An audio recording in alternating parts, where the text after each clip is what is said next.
बच्चा लोग, आप सब कैसे हैं? बढ़िया, एकदम मस्त, खा पी रहे हैं, एंजॉय कर रहे हैं। हमें पता है कि इस समय लाइफ थोड़ी सी कठिन है, अच्छी खबरें नहीं मिल रही है बाहर से, इसीलिए मैं चाहता हूँ कि आप लोग घर पर ही रहें और घर से ही अपनी पढ़ाई करें। जब तक कि बाहर का माहौल सही नहीं हो जाता तब तक हम लोग ऑनलाइन क्लासेस पढ़ेंगे। ऑफलाइन क्लासेस जब थोड़ा सा माहौल अच्छा हो जाएगा तब हम लोग ऑफलाइन क्लासेस पे स्टार्ट करेंगे। लेकिन अभी अपनी पढ़ाई को कंटिन्यू करते हुए हमने आपको लास्ट टर्म पे केमिस्ट्री में एक न्यूमेरिकल दिया था बच्चा लोग, आपको याद होगा। देखा था हमने सुक्रोज के 0.025 मोल को जल में घोलकर विलयन का कुल आयतन 500 ml कर दिया गया। सुक्रोज विलयन का 20 डिग्री सेल्सियस पे परासरण दाब ज्ञात कीजिए। मैंने आप लोगों से बच्चा लोग कहा था ये क्वेश्चन आप ट्राई करना, आप ये क्वेश्चन ट्राई करना और ट्राई करने के बाद इस क्वेश्चन को आप इसका आंसर बताना।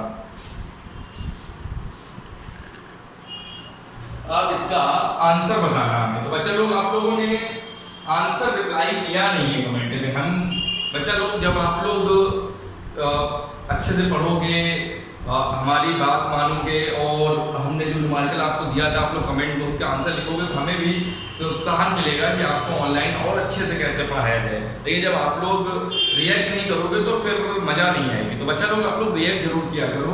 हमने आपको ये क्वेश्चन दिया था, आप लोग इसका आंसर निकालते और आप कमेंट में लिखते, तब मुझे ये पता चलता कि आप लोगों में से कितने बच्चों को मेरी ये बातें समझ में आई है, किसको किसको नहीं समझ में आई। बच्चा लोग आप लोग रिएक्ट जरूर किया करो, कमेंट में जरूर दिया करो कि आपको चीज़ें कितनी समझ में आई हैं और जो आपको होमवर्क दिया है मैंने वो आप लोग जरूर किया करो और उसका आंसर आप जरूर कमेंट में लिखा करो। ठीक है बच्चे लोग, तो हम क्वेश्चन पे आते हैं। सबसे पहले लिखा हुआ है सुक्रोज। तो बच्चा लोग जो लोग 12th के एग्जाम देने वाले हैं अभी वो लोग तो सुक्रोज जानते होंगे, लेकिन जो 12th में अभी गए 11th पास आउट होकर उनको सुक्रोज नहीं पता है। सुक्रोज जो होता है वो होता है C12H22O11, C12H22O11, इसे सुक्रोज बोलते हैं। वैसे हमें इस सवाल को करने के लिए इसके अणुसूत्र यानी मॉलिक्यूलर फॉर्मूले की कोई भी आवश्यकता नहीं है, क्योंकि बच्चा लोग यहाँ पर हमें मोल ऑलरेडी दे दिए गए हैं। तो हमें सुक्रोज का फॉर्मूला क्या होता है नहीं पता है, तो भी इस सवाल में हमारा काम चल जाएगा। सभी लोग मन से पढ़ पा रहे हैं? हाँ ठीक है, चलते हैं। तो बच्चा लोग सबसे पहले मोल दिया, मोल हमेशा विलय का होता है। सुक्रोज के 0.025 मोल, तो सुक्रोज के मोल जो है तो मैं मोल लिख दे रहा हूँ। मोल यानी स्मॉल n जिसकी वैल्यू है 0.025, ठीक है। विलयन का कुल आयतन कितना है 500 ml, तो आयतन बच्चा लोग है 500 ml। 500 ml आयतन का मतलब है आयतन हमेशा लीटर में होता है, तो आप इसको लीटर में चेंज करेंगे। तो 500 अपॉन 1000, राइट, इसको डिवाइड करेंगे तो आप 0.5 लिख सकते हैं या 1/2, ये आ जाएगा लीटर। ठीक है बच्चा लोग, टेम्परेचर दिया हुआ है 20 डिग्री सेल्सियस, टेम्परेचर है 20 डिग्री सेल्सियस, तो इसको आप तुरंत केल्विन में चेंज कर दें, तो 293 केल्विन। कई बच्चों ने किया होगा, हो सकता है उन्होंने कमेंट में ना बताया हो। आप लोग बेटा कमेंट जरूर किया करो, जिससे मुझे पता चल सके कि आपको कितना समझ में आया है। और इसका आंसर भी मुझे लगता है बहुत से बच्चों ने निकाला होगा, लेकिन उन्होंने कमेंट नहीं किया, तो कमेंट जरूर करें। तो T equals to 20 degree Celsius, 20 plus 273 equals to 293 kelvin, ये T आ गया। बच्चा लोग फॉर्मूला क्या था हमारा, PV equals to nRT। R की वैल्यू हमें लर्न होती है या तो एग्जाम में आपको गिवन होती है, R के लिए हमें कोई टेंशन लेने की जरूरत नहीं है, R आपको गिवन होता है। तो PV equals to nRT, आपको क्या निकालना है परासरण दाब, यानी आपको चाहिए P, और अगर आपको चाहिए P तो P निकालने के लिए आप nRT/V कर दोगे, nRT/V, सबकी वैल्यू रख दोगे। बच्चा लोग n की वैल्यू कितनी है, n है 0.025 into r 0.0821 into t, t कितना है बच्चा लोग 293। बिल्कुल आराम से बच्चा लोग हम लोग पढ़ेंगे केमिस्ट्री और फिजिक्स, बिल्कुल स्लो। वीक से वीक स्टूडेंट भी हमारी बात को एकदम अच्छे से समझ जाए। हम चाहें तो तेजी से पढ़ा सकते हैं, जल्दी जल्दी करा सकते हैं, लेकिन नहीं, हमें वीक से वीक स्टूडेंट को भी साथ में लेकर चलना है, सबको साथ, सबका साथ सबका विकास, सबको साथ में लेके चलेंगे। तो n की वैल्यू 0.0.25, r की वैल्यू 0.0821, t की वैल्यू 293 अपॉन v। v कितना है बच्चा लोग? 0.5। अब बच्चा लोग इसको आप कैलकुलेट करोगे 0.0.25, इसको बच्चा लोग आपको कैलकुलेट करना पड़ेगा। तो कैलकुलेट करके कितना आएगा? आप लोगों ने किया है इसको, तो 0.025 into 0.0821 into 293 अपॉन 0.5, इसको आपने अगर सॉल्व किया होगा बच्चा लोग तो आपका आंसर आया होगा 1.2 वायुमंडल, या वायुमंडल को हम लोग लिख देते हैं एटमॉस्फेयर ATM। ये पैसे में डालने वाला ATM नहीं है, ये इसका मात्रक है, यूनिट है P की। तो P की वैल्यू बच्चा लोग कितनी आ गई? 1.2 वायुमंडल ATM। कई बच्चों ने ये क्वेश्चन किया होगा, कई बच्चों को समझ नहीं आया होगा, तो आज मैंने बता दिया है। तो बच्चा लोग आप लोगों को समझ में आ गया होगा ये क्वेश्चन। अब इसके आगे हम लोग चलेंगे, ठीक है? अब हम लोग इसके तो बच्चों हम लोगों ने न्यूमेरिकल कर लिया है। अब एक नया टॉपिक आपके सामने मैं लेके आया हूँ इसी चैप्टर से, द्रवों का वाष्पता। बहुत अच्छे से समझना बच्चा लोग, एकदम अलग टॉपिक है और बहुत ध्यान से आप देखेंगे तब ये टॉपिक आपको समझ में आएगा। मैं हर वीडियो में एक एक टॉपिक आपको क्लियर करूंगा और ऐसा क्लियर करूंगा कि कभी आप भूलें। तो बच्चा लोग द्रवों का वाष्प दाब मैंने यहाँ लिख दिया, वेपर प्रेशर क्या होता है, ठीक है? वेपर प्रेशर क्या होता है, द्रवों का वाष्प। आपने देखा होगा नॉर्मली मैं सिंपल लैंग्वेज में मैंने यहाँ एग्जामिनेशन लिख रखी है, मैं आपको सिंपल लैंग्वेज में बताने की कोशिश करता हूँ जिससे आप चीज़ों को आसानी से समझ पाए। आपने बच्चा लोग देखा होगा, अगर आपने पानी लिया और पानी को जाके गैस पे रख दिया और गैस जला दी तो क्या होता है बच्चा लोग? थोड़ी देर बाद पानी जो है भाप बन के उड़ने लगता है। और कि ज़्यादातर अगर गैस ऐसी जलती रहेगी, पानी ऐसे खुला रखा रहेगा, तो भाप जो जल के कण है वही तो भाप में परिवर्तित होते हैं, स्टीम में, वाष्प में, और वो लगातार वायु में जाके मिलते रहते हैं, ठीक है? और धीरे धीरे अगर आप ऐसा करते रहेंगे तो पानी धीरे धीरे खत्म हो जाएगा। लेकिन बच्चा लोग अगर हम इसी क्रिया को बंद बर्तन में करें, हमारा ये इस तरीके से बर्तन है, इसमें हमने पानी भर रखा है और नीचे से मैंने यहाँ पे इसमें आग लगा दी, गैस, ये सपोज गैस है, और ऊपर से मैंने इसको बंद कर रखा है किसी प्लेट से। तो बच्चा लोग आप क्या देखेंगे कि जब आप पानी को गर्म करेंगे, जब आप पानी को गर्म करेंगे इस तरीके से, तो ये पानी भाप बनेगा, वाष्प में बदलेगा, ठीक है?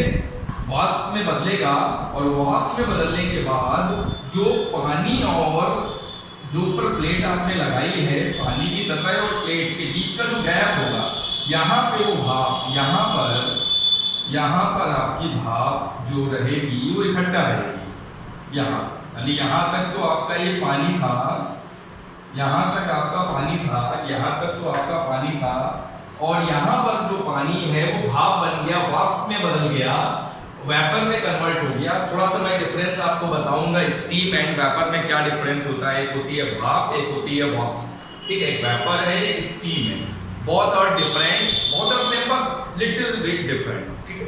मैं उसको कंफर्म करूंगा आपको, लेकिन पहली तरह बात आप समझ लेते हैं। तो बच्चा लोग आपने जेम्स वाट का नाम सुना होगा, जिन्होंने भाप का इंजन, स्टीम इंजन का आविष्कार किया था। वही चीज यहाँ पर उनका आइडिया क्या था, उन्होंने किचन में चाय उबलती हुई देखी थी और केतली थी, तो वो देख रहे थे जो भाप बन रही है वो केतली के ढक्कन को उठा रही है। यानी उन्होंने क्या सोचा कि वेपर यानी भाप में या वाष्प में इतनी ताकत है कि वो किसी ढक्कन को भी ऊपर उठा सकती, इतनी ताकत तो उनके दिमाग में आइडिया है, किसी चीज को चला भी सकता है वाष्प या भाप। खैर, अभी आप स्टीम वेपर को एक साथ लेके चलें, डिफरेंस मैं आपको बता दूंगा। तो बच्चा लोग कैसे है, मैंने यहाँ पर पानी लिया, पानी यहाँ पे पानी भरा हुआ है और नीचे से मैं इसको स्टीम दे रहा हूँ, सॉरी नीचे से मैं इसको गर्म कर रहा हूँ, तो प्लेट अब पानी भाप बनेगा या पानी वाष्प में बदलेगा। लेकिन वाष्प में बदलने के बाद वो प्लेट होने की वजह से वायु में जाके नहीं मिल पाएगा बाहर की। जो पानी वाष्प में बदलेगा वो पानी प्लेट और पानी की सतह के बीच में ही इकट्ठा रहेगा। यहाँ ये आपकी पानी की सतह है और ये आपका प्लेट है, तो इसके बीच में जो भाप बनेगी ना बच्चों, ये इसके बीच में ही, ये वाष्प जो बनेगी इसके बीच में इकट्ठा रहेगी और फिर होगा क्या बच्चा लोग, आपने देखा होगा कि जब आप ये प्लेट यहाँ से हटाएंगे, प्लेट को ऐसे मोड़ेंगे तो आप देखेंगे इसमें बूंद बूंद बूंद बूंद आपको पानी का दिखता है। इसका क्या मतलब है कि यहाँ से वाष्प में बदला, प्लेट में जाके टकराया, और जब प्लेट में टकरा के ठंडा हो गया तो फिर से द्रव में बदल गया, और फिर जाके पानी में दोबारा मिल गया, फिर से वो भाप में, फिर से वो वाष्प में बदलेगा, फिर प्लेट से आगे टकराएगा, फिर ठंडा होगा, फिर जाके वो पानी में मिल जाएगा। तो बच्चा लोग ये प्रोसेस चलते हैं कि दो प्रोसेस हो रहे हैं। मैंने यहाँ पर आप देखें एक स्टेटमेंट लिखा है, द्रव, पहले हमारे पास ये द्रव था, पानी, द्रव तो कोई भी हो सकता है, पानी तो एक जनरल एग्जांपल है। हमारे पास द्रव था, द्रव किसमें बदल रहा था, वाष्प में। वाष्पन की क्रिया वो होती है जिसमें द्रव वाष्प में बदले। तो द्रव को जब हम गर्म कर रहे थे तो वो बदल रहा था वाष्प में, वो वाष्प में बदल रहा था, ठीक है बच्चा लोग। और उसके बाद जो वाष्प थी वो ठंडी होकर, वाष्प जो थी वो ठंडी होकर फिर से किसमें बदल जा रही थी, द्रव में। पहले द्रव गर्म हो रहा था तो वाष्प में बदल रहा था, तो जब वाष्प पर ऊपर जो आपने तस्तरी रखी है, जो भी रखा हुआ है, उससे जब टकरा रही थी वाष्प, ठंडी हो जा रही थी, तो फिर से किसमें बदल जा रही थी, द्रव में बदल जा रही थी। तो क्या यही प्रोसेस हो रहा होगा लगातार जब प्लेट बंद है कि द्रव वाष्प में कन्वर्ट हो रहा होगा और वाष्प द्रव में। शुरुआत में क्या होगा बच्चा लोग, शुरुआत में क्या होगा कि द्रव वाष्प में तेजी से बदलेगा, द्रव वाष्प में तेजी से बदलेगा, लेकिन वाष्प द्रव में थोड़ी थोड़ी बदल रही होगी ठंडी होकर। शुरुआत में बच्चा लोग क्या होगा कि द्रव वाष्प में तेजी से बदलेगा, द्रव की वाष्प में बदलने वाली मात्रा ज्यादा होगी और वाष्प की द्रव में बदलने वाली मात्रा कम होगी शुरुआत में। लेकिन जैसे जैसे ये वाष्पन होता जाएगा, धीरे धीरे क्या होगा, आप इस साइन को देख पा रहे होंगे, ये उत्क्रमणी रिवर्सिबल रिएक्शन को शो करता है। ये साइन किसको शो करता है, रिवर्सिबल रिएक्शन को शो करता है। ये साइन बच्चा लोग आप देख पा रहे हैं।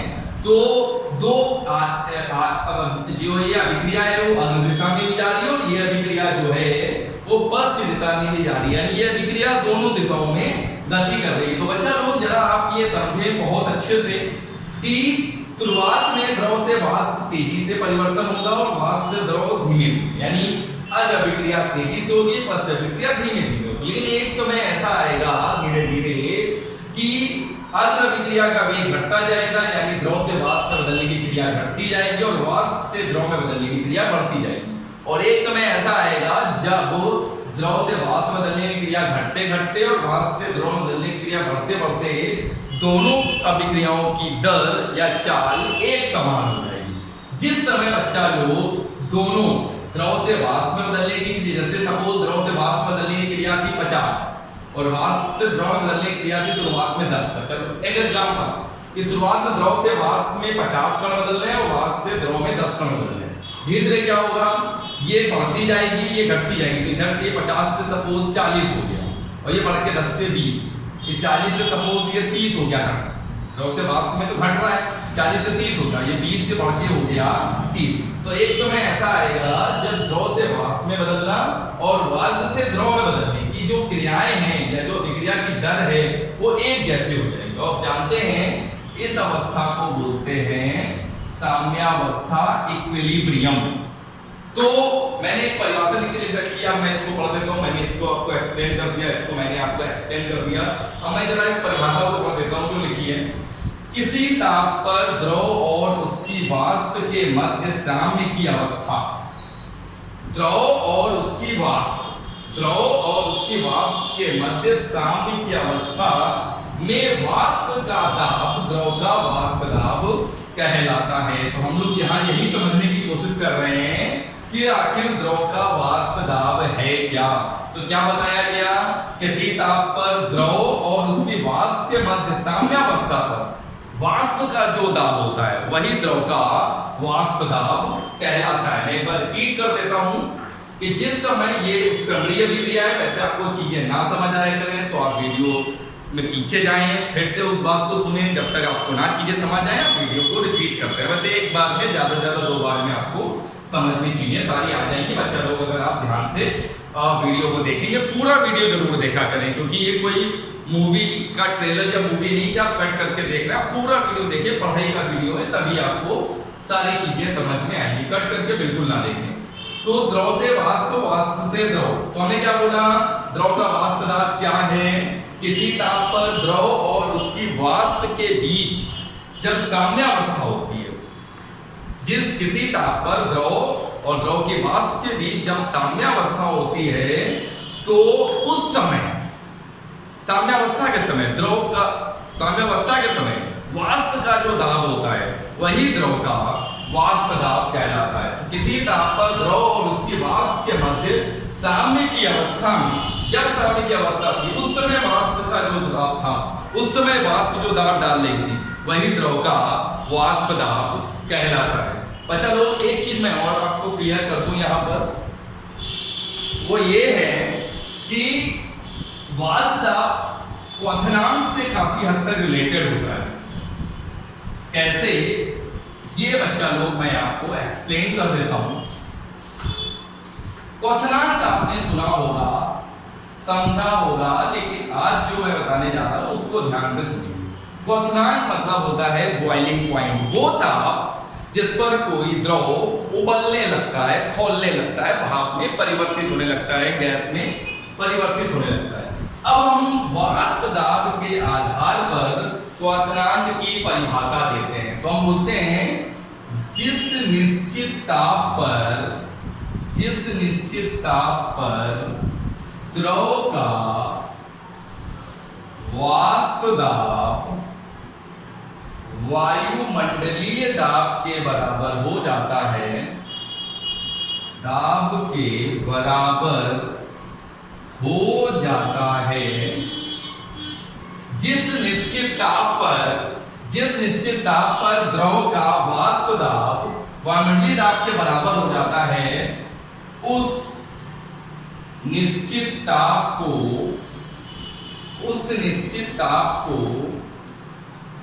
द्रव का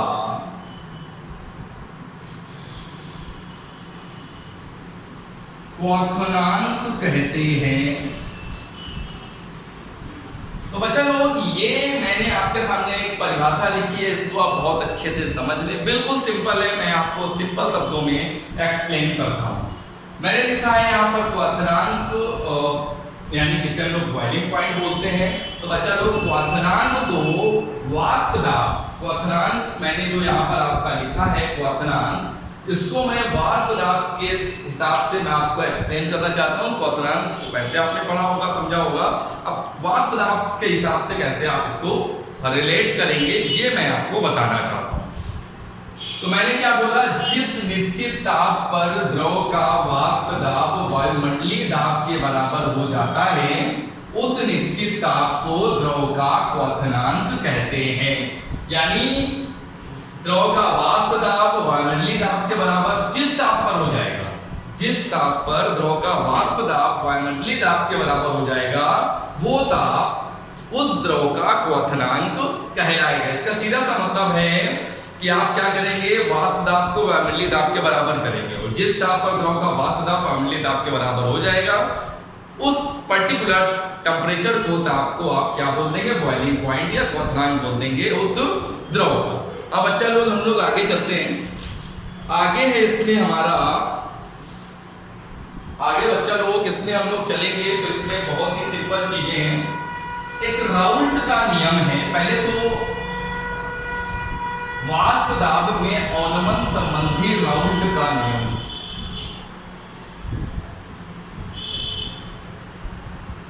वाष्प दाब में अवनमन संबंधी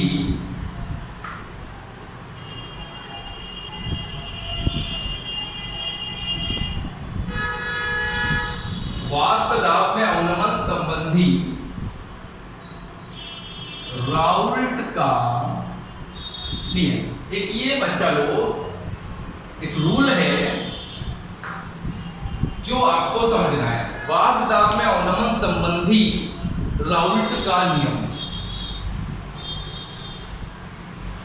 ये क्या है?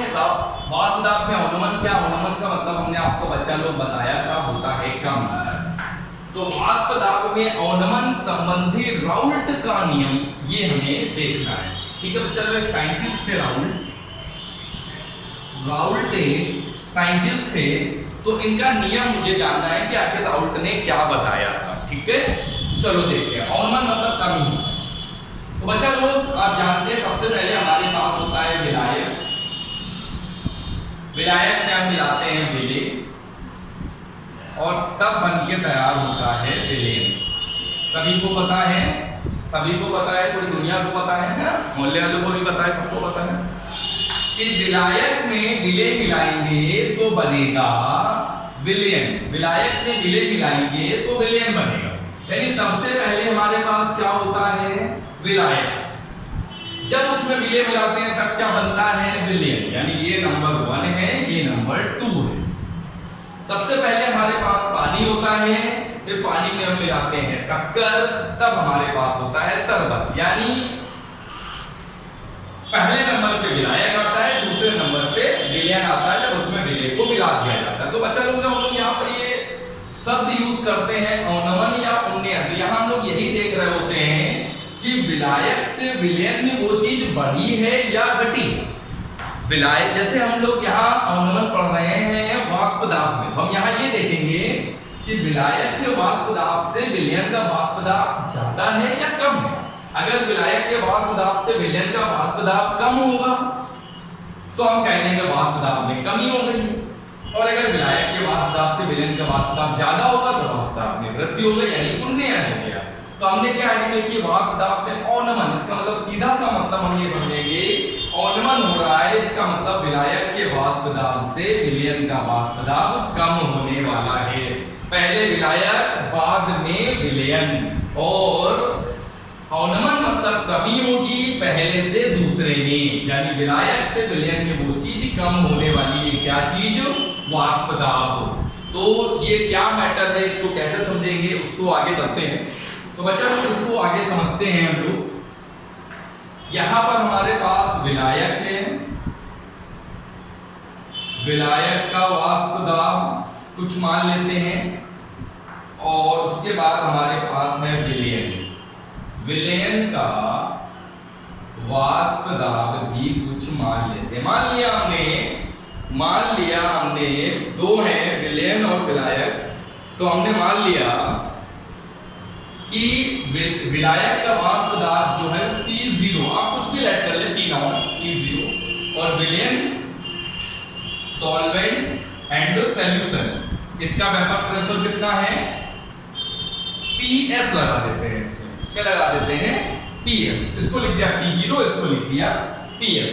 तो विलायक के वाष्प दाब को vapour pressure of solvent is P0 and vapour pressure of solution is PS। Am I right? Okay. अब बच्चा हम लोग निकालेंगे वाष्प दाब में औनमन। वाष्प दाब में अवनमन, औनमन का मतलब होता है कमी। तो यानी विलयन का कम होगा, विलायक का ज्यादा होगा। यानी कमी कैसे निकलेगी? ज्यादा से कम को घटाकर, तो P0 minus PS, P0 minus PS। बच्चा लोग यही आएगा P0 माइनस PS। अब हम लोग निकालेंगे बच्चा लोग वाष्प दाब में औनमन, तो ये हो गया। अब निकालेंगे वाष्प दाब में आपेक्षिक औनमन, रिलेटिव। तो ये होता है P0 minus PS upon P0। ये होगा वाष्प दाब। जो वाष्प दाब में औनमन मतलब कमी निकालनी है, ज्यादा वाले से कम वाले को घटा दिया, लेकिन आपेक्षिक निकालनी है तो फिर किसी के रेस्पेक्ट में होगा, किसी के सापेक्ष होगा। तो किसके सापेक्ष होगा? तो विलायक P0 minus PS upon P0, ये आपका हो जाएगा। बच्चा लोग यहां तक समझ आ रहा है? ठीक है, आगे चलते हैं। तो वाष्प दाब में औनमन आपेक्षिक आया तो अपॉन में P0 आ जाएगा। अब राउल्ट के नियम पे आते हैं। राउल्ट ने क्या बताया था बच्चा लोग? राउल्ट ने क्या बताया था? तो राउल्ट ने बताया था कि वाष्प दाब में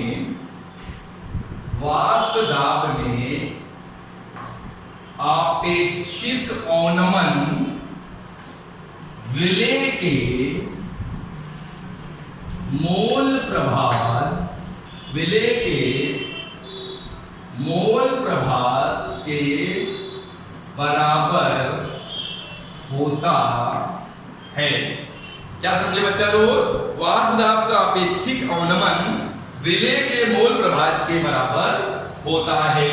तो वाष्प दाब में अपेक्षिक अवनमन जो होगा किसके बराबर होगा? विलेय के मोल प्रभास। मोल प्रभास बच्चा लोग हम लोग पढ़ चुके हैं, हम लोग के लिए पुराना हो चुका है, सभी को ध्यान है। मोल प्रभास, मोल अंश। हाँ, चलते हैं आगे की तरफ।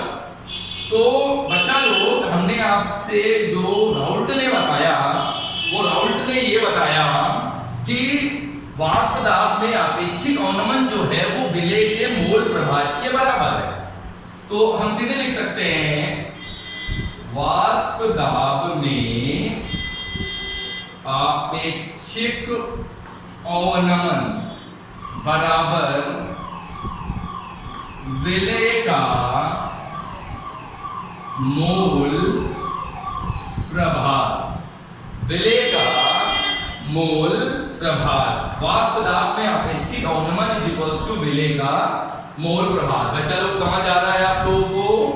ठीक। तो वाष्प दाब में अपेक्षिक अवनमन को मैंने क्या लिखा था? P0 minus PS upon P0।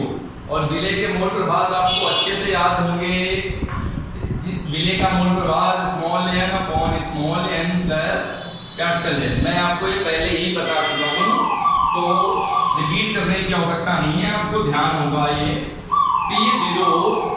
P0 minus PS upon P0 equals to small n upon small n plus capital N। ये आपका मेन फॉर्मूला हो गया राउल्ट के नियम के अनुसार। P0 minus PS upon P0 equals to small n upon small n plus capital N। अब बच्चा लोग यहाँ पर अगर विलयन बहुत तनु हो, यहाँ पे शर्त लगा दूं, विलयन या तनु विलयन के लिए, तनु विलयन के लिए बच्चा लोग तनु विलयन क्या होता है? तनु विलयन क्या होता है हमने डायरेक्ट सीधे शब्दों में आप समझ लें। विलयन तनु मतलब पतला विलयन, शांत मतलब गाढ़ा विलयन। यानी विलायक में विलेय की मात्रा बहुत कम है तो विलयन पतला होगा, तनु होगा।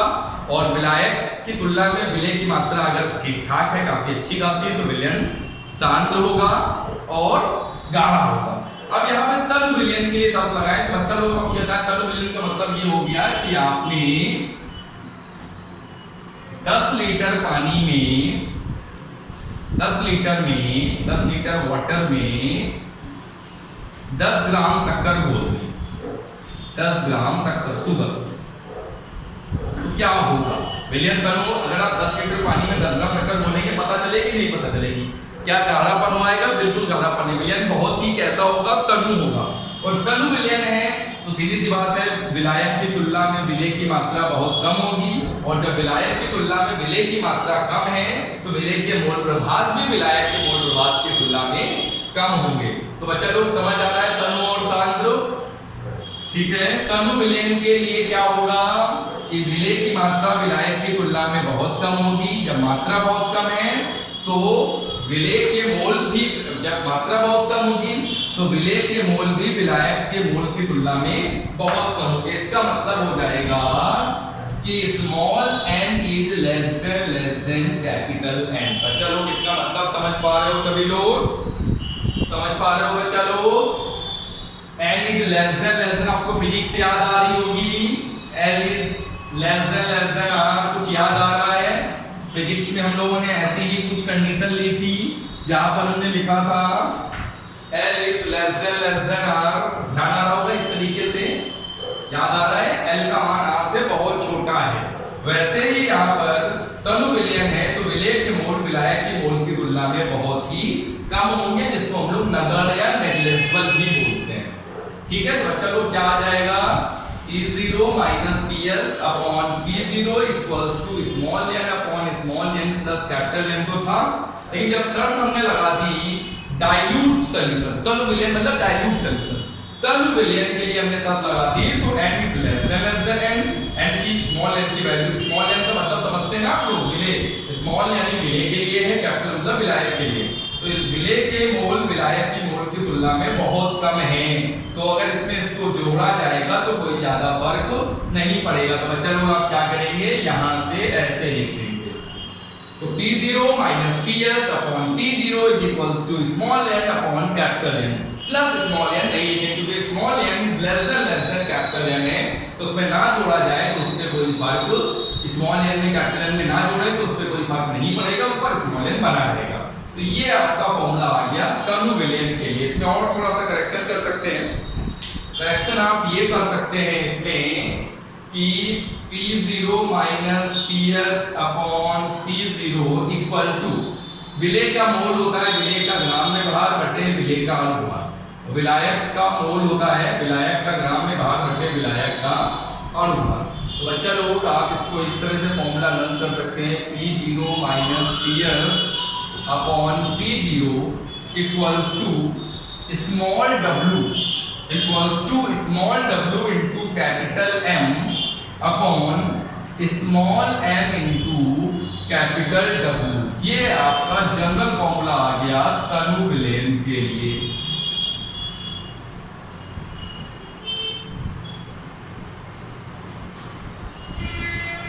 तनु विलयन के लिए बच्चा लोग हमारा फॉर्मूला आ रहा है P0 minus PS upon P0 equals to small w into capital M upon small m into capital W। सभी बच्चों को समझ आ रहा है, सभी बच्चे समझ पा रहे हैं। ये सिंपल सा फॉर्मूला है जो मैंने आपके सामने लिखा है, P0 minus PS upon P0 equals to small w upon small m और capital W upon capital M। चलो बच्चा लोग अब हम क्या करते हैं, एक सवाल करते हैं इस पे, ठीक है, एक सवाल करते हैं इस पे, इससे रिलेटेड अच्छा सा सवाल लेंगे और उस सवाल को डिस्कस करते हैं हम लोग से। हाँ तो बच्चों एक सवाल है आपके सामने, जो टॉपिक हमने पढ़ा उससे रिलेटेड हम आपको एक क्वेश्चन कराने जा रहे हैं। हम बच्चों आपको थ्योरी और न्यूमेरिकल दोनों साथ में कराएंगे, वो फिजिक्स हो या केमिस्ट्री हो, मैं सारी चीजें आपको कराऊंगा, एक एक चीज कराऊंगा, बस आप हमारे साथ जुड़े रहें, आपका प्यार मुझे ऐसे ही मिलता रहे, आपका साथ बना रहेगा तो हम लोग ऐसे ही जुड़े रहेंगे। ठीक है बच्चा लोग, तो एक सवाल है आपके सामने, मैं पढ़ देता हूँ, जैसे दिख रहा होगा आपकी स्क्रीन पर। 18 ग्राम ग्लूकोज को 100 ग्राम जल में विलीन यानी घुलने पर करने पर 20 डिग्री सेल्सियस पर जल का वाष्प दाब 17.53 mm से घटकर 17.22 mm हो जाता है। ग्लूकोज का अणुभार ज्ञात कीजिए। तो बच्चा लोग ये कॉन्सेप्ट है हमारा, ठीक है। तो सबसे पहले तो सवाल पर क्या आप ये देखिए गिवन क्या क्या है।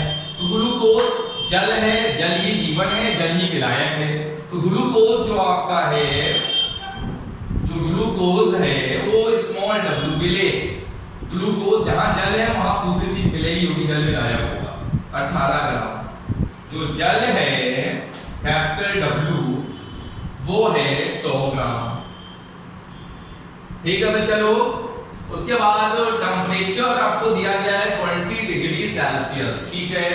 जल का वाष्प दाब यानी विलायक, विलायक का वाष्प दाब है 17.53 mm और विलयन का जो वाष्प दाब है वो कितना है, घटकर कितना हो गया, विलायक का ज्यादा होता है विलयन का कम होता है, 17.22 mm 17.22 mm। ये विलायक का वाष्प दाब, ये विलयन का वाष्प दाब। ग्लूकोज का अणुभार यानी स्मॉल m आपको निकालना है।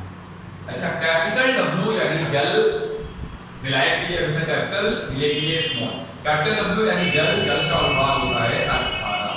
तो बच्चा लोग फॉर्मूला क्या है हमारे पास, P0 minus PS upon P0 equals to, अभी बच्चा लोग हमने लिखा था small w upon small m upon capital W by capital M। तनु विलयन के लिए, किसके लिए, तनु विलयन के लिए ये शर्त है, ये शर्त है, ये तनु विलयन होना चाहिए। तो तभी हम small n is less then small n is less than capital N। तो बच्चा लोग वैल्यू पुट अप करते हैं हम लोग। P0 17.53 minus PS 17.22 upon P0 17.53 equal to small w 18 upon small m तो आपको आइडेंटिफाई करना है। बच्चा लोग कैपिटल M ऊपर जाएगा तो कैपिटल M कितना हो जाएगा, कैपिटल M जो है वो है अनुभार किसका होगा, कैपिटल स्मॉल m मिलेगा अनुभार होगा, कैपिटल M विलायक का अनुभार होगा। तो विलायक का जो अनुभार है कैपिटल M लिखते हैं, इसको W की जगह कैपिटल M ये है 18। तो 18 बच्चा लोग कहां पर आएगा, ये स्मॉल मैं ऐसे ही लिख देता हूं जिस लाइन में, small w upon small m upon capital W। Capital W कितना है 100 upon small upon capital M जो कि है 18। अब बच्चा लोग इसको कैलकुलेट करते हैं तो बच्चा लोग जब इसको हम लोग कैलकुलेट करेंगे तो बच्चा लोग देखो कैलकुलेट करके क्या आएगा, इसको आप माइनस कर दो। तो जब इसको आप माइनस करोगे 3 में 2 तो 1, 5 में 2 3, 17 तो ये 0 हो जाएगा, है ना। और अपॉन में आ जाएगा 17.53 इक्वल में जाएंगे तो ऊपर हो जाएगा 18 into 18 अपॉन m into 100 ये हो जाएगा बच्चा लोग। अब आपको m की वैल्यू निकालनी है तो m इक्वल्स टू क्या हो जाएगा 0.31 into m मैं एक तरफ कर दे रहा हूं 0.31 into 100 अपॉन 17.53 into 18 into 18। बच्चा लोग क्या यहां तक आपको समझ में आ रहा है? हाँ, तो बच्चा लोग हम लोग इसको कर रहे थे तो हम लोग स्मॉल m की वैल्यू आइडेंटिफाई कर रहे थे। तो स्मॉल m इक्वल्स टू क्या हो जाएगा 18 into 18 into 7.53 अपॉन 0.31 into 100। अब बच्चा लोग आप इसको कैलकुलेट करो तो बच्चा लोग जब आप इसको कैलकुलेट करोगे ना तो कैलकुलेट करने से आपका पूरा जो आंसर निकलेगा m की वैल्यू वो निकलेगी 183। बच्चा लोग आप इसको सॉल्व करके देखेंगे, ये पॉइंट से पॉइंट आप हटा देना अगर आपको पॉइंट प्रॉब्लम कर रहा हो और आप इसको पूरा कैलकुलेट करके देखना। जब आप इसको पूरा कैलकुलेट करोगे 1753 into 18 into 18 अपॉन 30 इसको ऐसे लिख सकते हो, एक लाइन में और बढ़ा दे रहा हूं small m equals to 1753 into 324 upon 3100 ये आएगा। चलो 3100 आएगा। आप इन दोनों को मल्टीप्लाई करके इससे डिवाइड कर देना तो अप्रॉक्स या फिर एग्जैक्ट 183 आपका आंसर आ जाएगा। ठीक है बच्चा लोग, एक क्वेश्चन मैं आपको घर से करने के लिए दे रहा हूं, आपको ये क्वेश्चन समझ में आ गया होगा। ये फॉर्मूला टर्म विलियन के लिए यूज होता है। नॉर्मली जब भी कभी राउंड के वास्ता से क्वेश्चन आता है तो नॉर्मली अगर ना भी दिया हो तब भी आप टर्म विलियन लेकर ही उसको करेंगे। ठीक है, अब अगला सवाल हम लोग देखते हैं। एक क्वेश्चन आपके सामने बोर्ड पर लिखा हुआ है बिल्कुल वैसा ही जैसा मैंने आपको अभी कराया। लिखा हुआ है 30 डिग्री सेल्सियस पर यूरिया का अनुभार मैं आपको बता देता हूं। यूरिया का अनुभार आप निकालेंगे और सूत्र में बता देता हूं। यूरिया मींस होता है NH2CO NH2। तो 30 डिग्री सेल्सियस पर यूरिया के भारानुसार 6% जलीय विलयन का वाष्प दाब 31.13 mm है। यूरिया का अणुभार ज्ञात कीजिए और 30 डिग्री सेल्सियस पर जल का वाष्प दाब जो है वो 31.70 mm आपको दिया गया है। यूरिया जो है वो उसका जो अणुसूत्र है वो NH2CO NH2 है। ये आपके लिए एक सवाल है जो मैं आपके लिए छोड़ रहा हूं।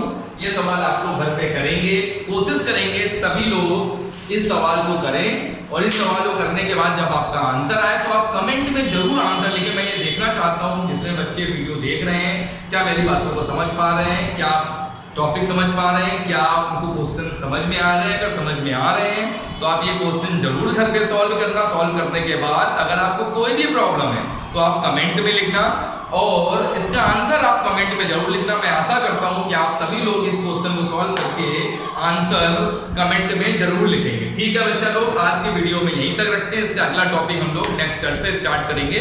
Okay bye.